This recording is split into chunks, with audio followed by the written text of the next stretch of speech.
Russia's criminal history includes a man who killed at least 15 people while going undetected. And not because he cleverly hid his crimes, but because of police negligence, the silence of witnesses, and the indifference of everyone around his victims. Stanislav Belorutsev was born in Krasnokamsk, Perm, Russia. At first glance, this town is no different from other industrial cities in the region, 5-story apartment buildings, factory chimneys, and residential districts where people are used to walking the same routes, never expecting trouble. No one really talked much about Belorutsev's arrest. An ordinary man who lived nearby went to the store, drank with his neighbors, and sometimes took odd jobs. This man didn't look like a maniac. He spoke quietly, and when he passed by his neighbors, he looked down at the ground. He was born in a working-class neighborhood and grew up in front of everyone, as if he were invisible. He did poorly in school, started working early, began drinking, and constantly changed jobs: loader, laborer, helper. Basically, he took any dirty job he could find, and he drank heavily and often. But no one ever noticed any aggression in him. He would stay silent, leave if he was kicked out, and could just fall onto a bench and fall asleep. He lived in a house without a father. His mother was always away working shifts, and the son grew up on his own, and Belarusians got used to not expecting anything from him. In the 80s, he was just an ordinary loafer. By the 90s, he was a constantly drunk man with dark circles under his eyes. He started killing Belarusians in 1999. After his first crime, he realized that no one would notice if an old lady disappeared, and no one would miss a drunkard if he suddenly went silent. He realized that taking a person's life is very easy. Sometimes it's enough to hit them with a stone, sometimes it's better to stab them in the chest with a knife, and sometimes you just need to tighten a wire or a rope around their neck. He didn't have any particular plan. He just drank, wandered around the city, and attacked whoever happened to be nearby. A neighbor, a drinking buddy, an old acquaintance, they all died so quickly that no one even had time to scream Belorutsev. He would leave, taking small things, alcohol, sometimes food from the fridge, leaving the bodies to rot in the apartments until the neighbors discovered them. Later, the neighbors recalled that there was a smell coming from the windows, but they thought someone just had spoiled food, Belorutsev. At that time, he was drinking somewhere in another yard, sometimes coming back to cut up and hide the bodies better. He was taking lives since 1999 and remained free for a long time, one after another, episode after episode. The bodies weren't found immediately, and no one suspected Belorutsev. It seemed like these were just accidents, drunken fights, random deaths of lonely old people in dirty apartments. Only 10 years later, in October 2009, did he leave too many traces. Stanislav Belorutsev was in a Krasnokamsk apartment with 3 acquaintances. They drank cheap vodka, snacked on whatever they could find, and listened to music until an argument broke out. They say they argued over money, some kind of debt for alcohol, but maybe it was just because Belorutsev was drunk. He thought they looked at him wrong. He went out into the hallway and came back with a weight plate from a dumbbell in his hands, heavy, metallic, cold even in a warm apartment, and started hitting his drinking buddies on the head. First one fell, then the second, the third tried to crawl to the door, but didn't make it in time. He methodically finished them off with a knife without unnecessary fuss. They say there was so much blood that it ran onto the floor and spread across the linoleum, soaking into the cracks. After killing them, he remained in the apartment, walked through the blood, and searched their pockets for cigarettes, money, and other items. If there's anything else, I'll put it in the telegram. It's scary. Belorutsev understood there was no way back, but he wasn't going to give up. The police found him quickly. In cases like this, when the bodies are found only by a squad and the neighbors heard screams through the wall, it's not hard to find the criminal. Belorutsev was detained a few days later and soon put on trial. This triple assault was enough for a life sentence. In the middle of 2010, he was transferred to Black Dolphin, a high-security colony where behind thick walls he will spend his days for as long as his health allows. But in this criminal case, the life sentence turned out to be not the end, but the beginning of the story, because no one knew the details of his life before his arrest, and no one cared about a drunken vagrant without a family or a profession. And Belorutsev wanted attention and recognition for his criminal achievements. There was no escaping a life sentence now. He had nothing left to lose, and life in a high-security prison seemed too dull and uninteresting. No one visited him except the occasional girlfriend of a drinking buddy. Belorutsev had no close friends outside. In the court documents, a minor child is mentioned once as a mitigating circumstance, but there is no further mention of any relatives or friends who might be interested in the fate of the prisoner. After 3 years in the colony, Belorutsev came up with a way to entertain himself, interact with people, and visit his hometown again. He wrote a confession for one of his past crimes, describing how, in 2004, he was walking down Enthusiastov Street and had a strong desire to drink. He saw that late at night, a light was on in one of the windows. He decided to enter that apartment, knocked, and a stranger opened the door. Belorutsev went inside, made sure the stranger was alone in the apartment, and started rummaging through the cabinets looking for valuables. The owner demanded that he leave and grabbed an axe, but the uninvited guest snatched the weapon from him and killed the inhospitable Zhadina with it. He searched the still warm corpse, took 300 rubles from the kitchen, found a bag with a bottle and some dishes, covered his victim with clothes, and left. Forest.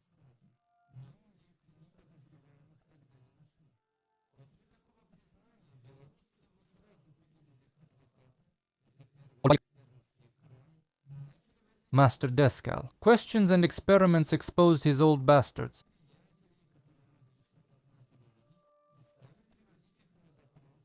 Man. Belorutsev really enjoyed interacting with people and performing in the country, which is better. And he described the crime scene with details that only he could have known. He was sentenced, but nothing changed. A life sentence absorbs any new punishments, which means you can continue to have fun with trips for investigative actions without risking anything.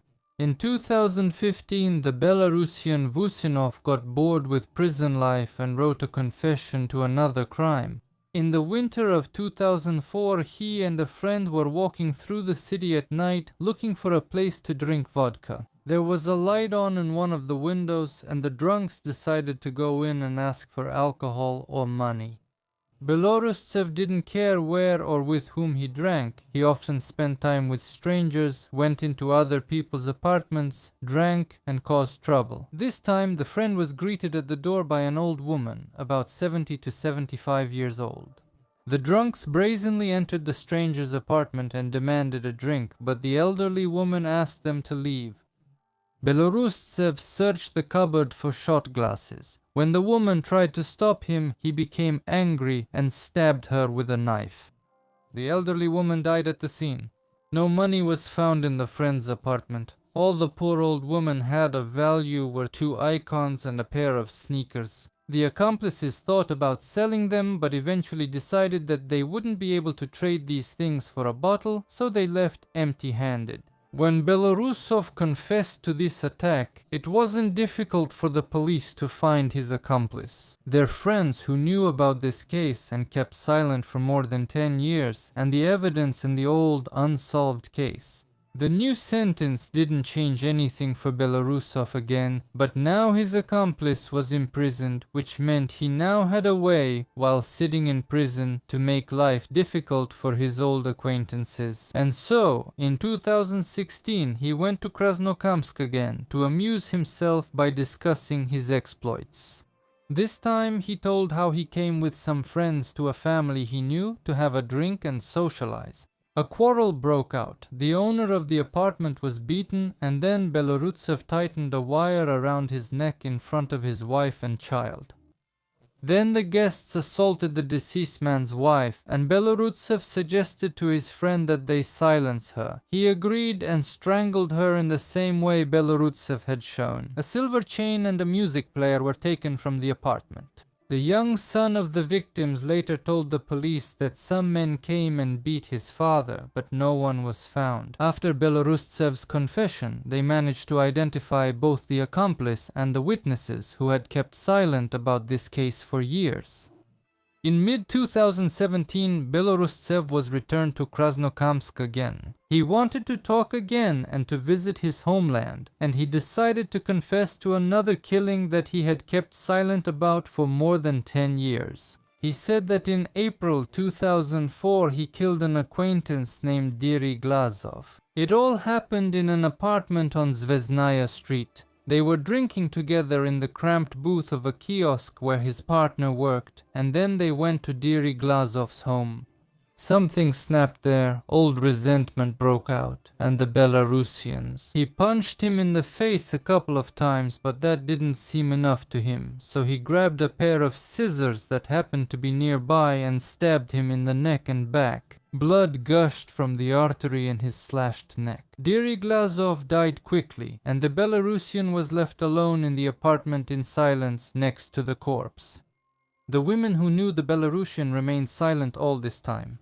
One of them, a kiosk saleswoman, said that the Belarusian and Diri Glazov came to her to have a drink that day, while another, Popova, said that Diri Glazov started hitting on her, which is why he got into trouble. Belorutsev kicked her out, and she heard him threatening the owner of the apartment. An hour later, Belorutsev went outside and met them. He was calm, as if nothing had happened. The next day he approached them and asked if they had seen the body. They pretended not to understand what he was talking about and never brought up the subject again. They didn't go to the police, afraid that Belorutsev would come after them too. Diri Glazov's body stayed in the apartment until discovery, and only in November of 1918 did the Krasnokamsk city court decide to bring up the subject again. In an atmosphere of fear near the unremarkable road of Pandemica, Diri Peleseshko's body was prepared by his pathologist Vsevolod D. Once the composer was identified as Didet Cite and Osho's scalp, it was time for his first attack. Stanislav lived with this memory for a long time. In fall 1999, he wandered Krasnokamsk aimlessly, hopeless, with a knife in his pocket. That night, on September 18th, near the alley by school number 2, he saw a woman and stepped toward her out of the darkness. She noticed him, but it was too late to run. He demanded money. The woman screamed, trying to get away. Blood immediately poured down her leg as the knife entered her body. Stanislav stabbed her several times to make her shut up. She managed to run out of the alley, screaming for help, with her leg covered in blood and her face twisted in terror, but it was all over. Passers-by ran out at the noise, but Belorutsev had already disappeared, leaving behind a cold street and a woman who died from her wounds at dawn. They didn't find a wallet, purse, or pass on her. He took all of that for himself as a trophy to either drink away or hide in the pocket of his windbreaker, and then he kept silent about it. 20 years, in January of 2021. He confessed, sat down in front of the investigator himself and said, "Yes, I took a woman's life back then," showed how it happened, where he led the investigators to the school, to that alley, to the place that still remembered her screams. There, where her purse was lying in the mud, he stood and described how he took out the knife, how he demanded money, how he hit her to make her stop screaming, and the place matched. Even years later, the crime scene remained just as he remembered it, and the diagram he drew matched exactly with the inspection report. 1999. The slit-like wounds on the woman's body were exactly the kind he left. He remembered it and came to tell about it. Belorutsev had a strange manner. He could remain silent for years, living with memories of horrific crimes, and then suddenly give himself away completely.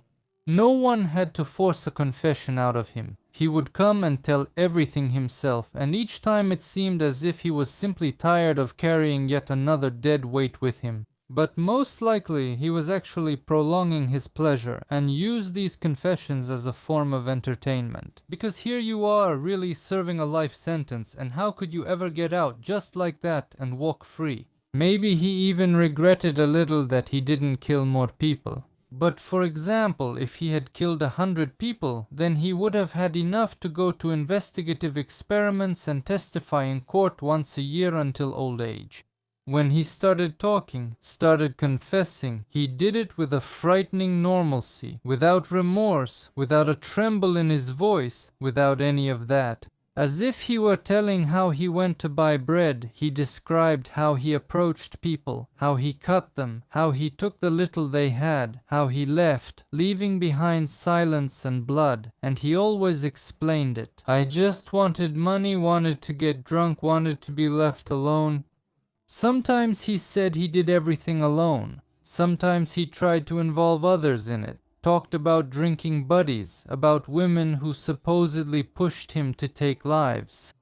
No matter how much he tried to shift the blame, one thing was clear: his choice was his own.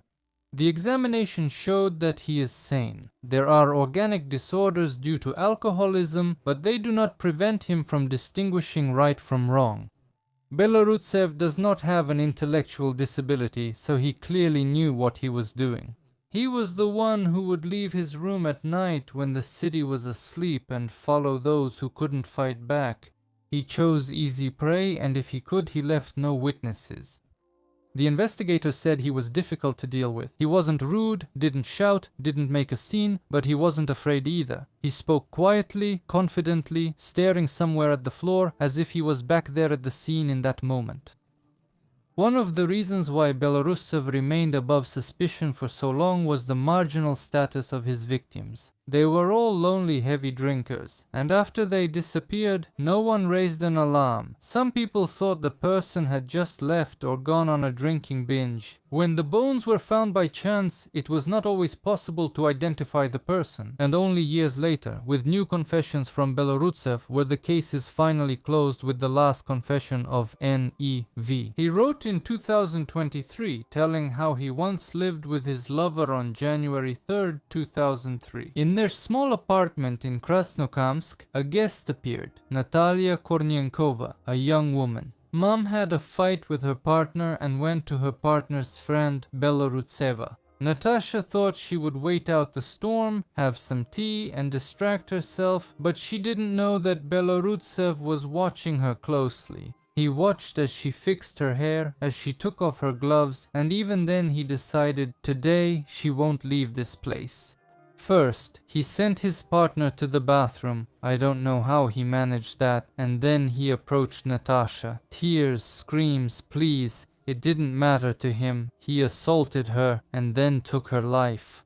Quietly, without any extra noise, she remained sitting there, limp, with her eyes closed, as if she had simply fallen asleep in the corner of the couch. When her friend came back, Kornienkova wasn't breathing.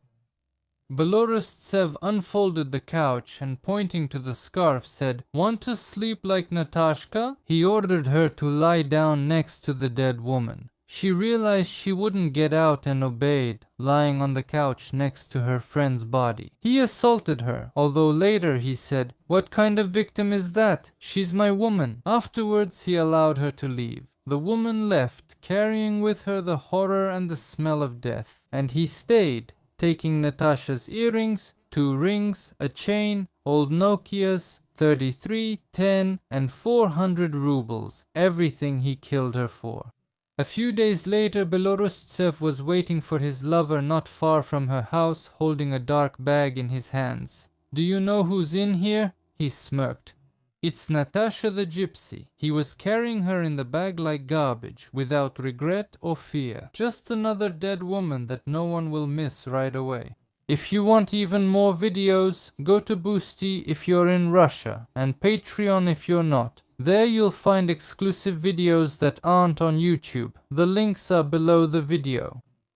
Belarusians. He was silent for 20 years, and for 20 years he kept silent. She is the very same partner who knew that winter Natasha Kornienkova didn't go home and didn't return to her child. She saw everything and kept silent.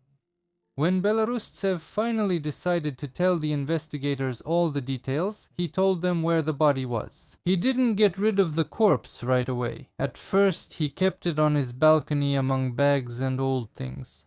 For several days, the dead Natasha lay there under a blanket, and then he went out onto the balcony with a knife and a saw. He dismembered her calmly, as if he were cutting meat for soup, as he himself put it. He took some parts away at night to other people's yards and entrances and left something in empty garages. Pelvis and thigh fragments were found quickly. Passers-by discovered them and the skull in the spring. Natasha lay by the heating pipeline for 4 more years until someone found her by chance. Her teeth identified her. All these years, Kornienkova was simply listed as missing. Apparently, this crime was the last one. Judging by this confession, Belorutsev found another way to entertain himself. He decided to appeal the verdict on the courtroom screen. In October 2023, he was shown via video link. A man with a plain face and gray eyes sits casually before the camera. He spoke for 2 hours, unhurried, because he understood that nothing could be changed now and there was no need to rush. Belorutsev remained himself even in court, cold-blooded, calculating, and a bit cowardly. He said that he only partially admitted his guilt and claimed that he was not the only one who took lives. According to his version, that night his friend Zverev and his own partner were with him. He accused Zverev of allegedly strangling Natasha and helping to get rid of the body, and called his girlfriend the one who brought Natasha to the apartment and suggested robbing her. Zverev stated in the interrogation that he had never been to Belorutseva's, didn't know the victim, and only learned of the robbery then. And the girlfriend, who had been silent all these years, still couldn't say anything new. Everyone understood that such statements would only sink Belorutsev even deeper, although it seemed how much deeper could he go? But now the investigation could reclassify his case as a conspiracy committed by a group of people. The article is more severe, the sentence is no shorter, life imprisonment isn't going anywhere. Well, obviously life imprisonment basically isn't going anywhere. Why did he do it? Maybe because he has nothing left to lose and needs some entertainment. Life is boiling. Maybe he also wanted to drag others down with him, since he's already sinking to the bottom himself. Or maybe he wanted to be heard one more time, for his name to appear in the reports at least once more, for someone to shudder when they hear him talk about someone else's death. He simply defended himself and spoke before the judge at length and in detail, without a lawyer, without support, with the face of a man who has nowhere left to hurry. Your Honor, I will show you exactly the same package that Zevakina saw in my hands. Belorutsev showed the court commission a black package, 46 centimeters long and 41 centimeters wide. The remains found, consisting of the pelvis and thighs, are about half of a human torso. There's no way half a torso could fit into such a package.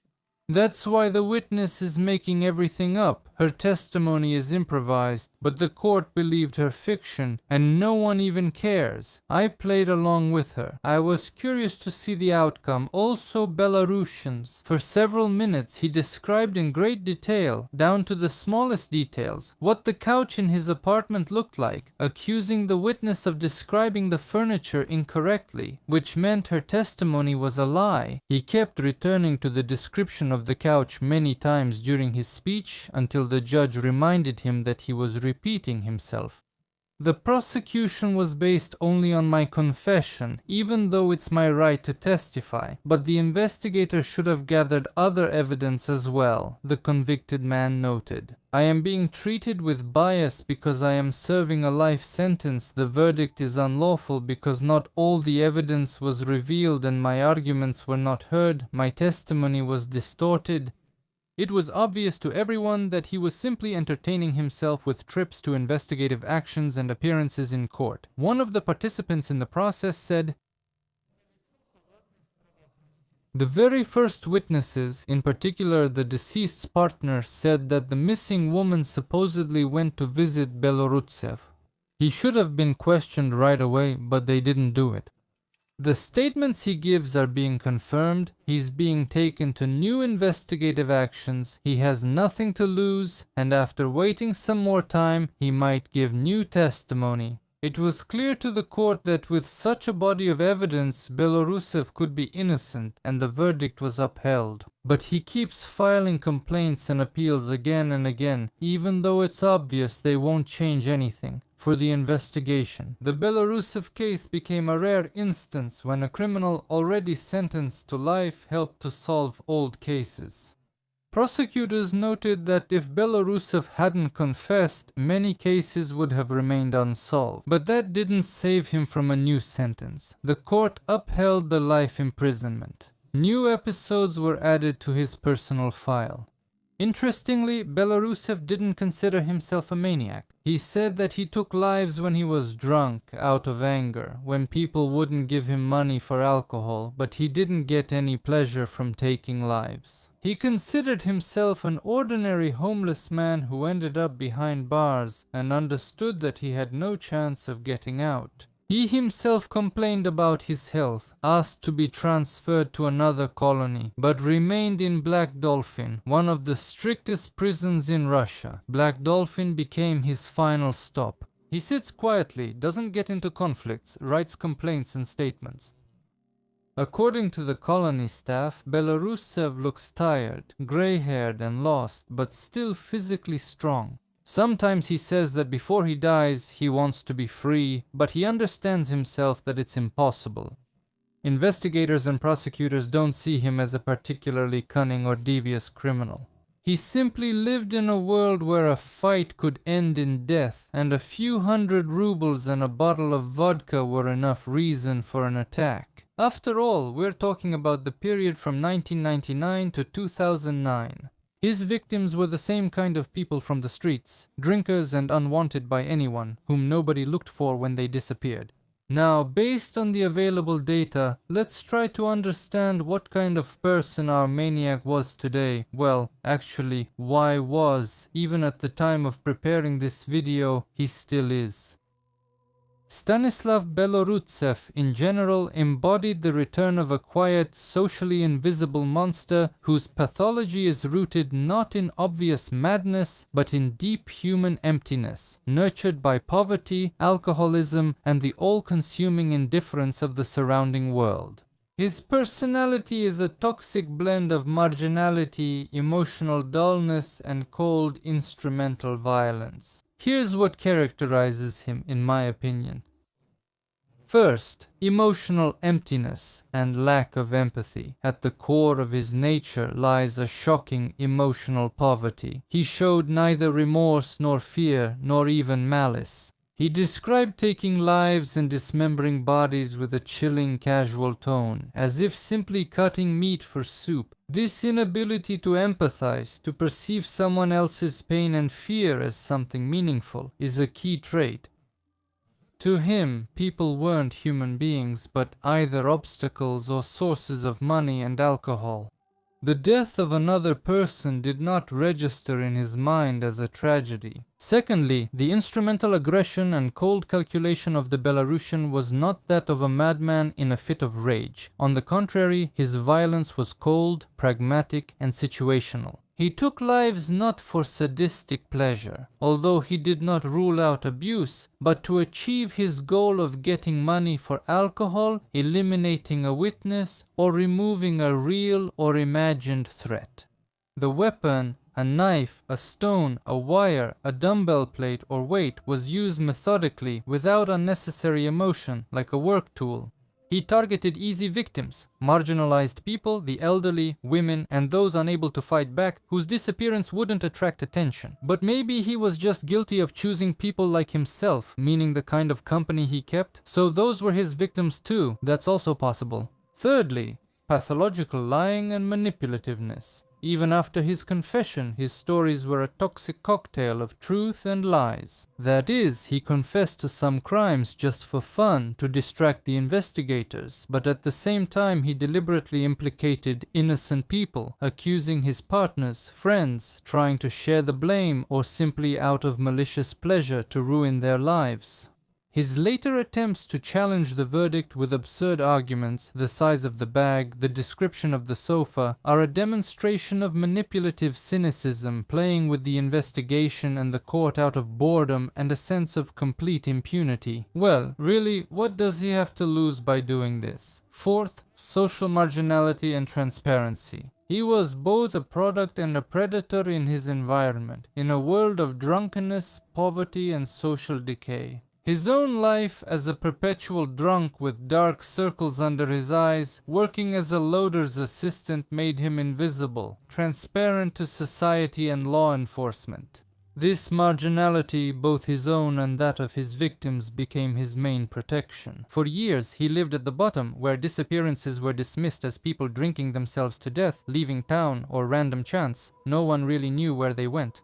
Fifth, alcoholism as a catalyst but not an excuse. Chronic alcoholism was an integral part of his life, and without a doubt it removed his last inhibitions, heightened his aggression, and dulled his already weak moral boundaries. However, the examinations confirmed his sanity. He understood the nature and consequences of his actions, could distinguish right from wrong. Alcohol was fuel and an excuse in his own eyes. He took lives while drunk, but it was not the cause of his pathology. His crimes required cold coordination, dismemberment, and concealment of bodies. All of this would be impossible in a state of insanity.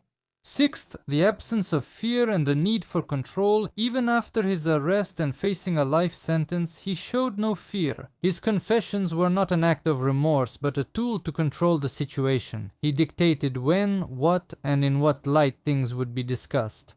Court appearances and appeals. All of this gave him the illusion of significance and power, which he lacked in ordinary life. It was his only form of self-realization behind bars. And seventh, the absence of grandiose ideas and delusions of grandeur. Unlike the stereotype, the Belarusian serial killer did not see himself as special, chosen, or unique. He openly called himself an ordinary homeless man. He had no complex rituals, messages, philosophy, or justification for violence. His motives were primitively utilitarian: money for alcohol, removing obstacles, and momentary anger. This banality of evil makes his image especially frightening. In general, Stanislav Belorutsev is a quiet psychopath of the sociopathic type. His psychology is the atrophy of everything human against the background of deep social degradation.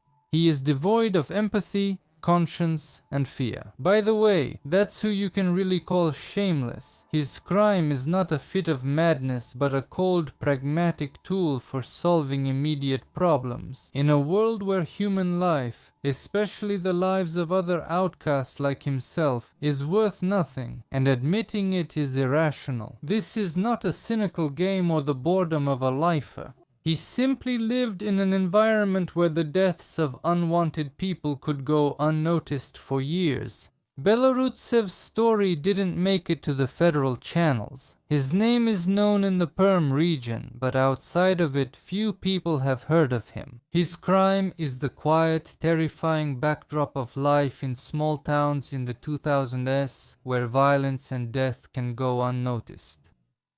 And what do you think about this case? Write in the comments, leave likes or dislikes, watch other videos on the channel. They come out even if you don't always get notifications about them. And if you want an analysis of your own personality, the link on how to get it will most likely be in the description under the video.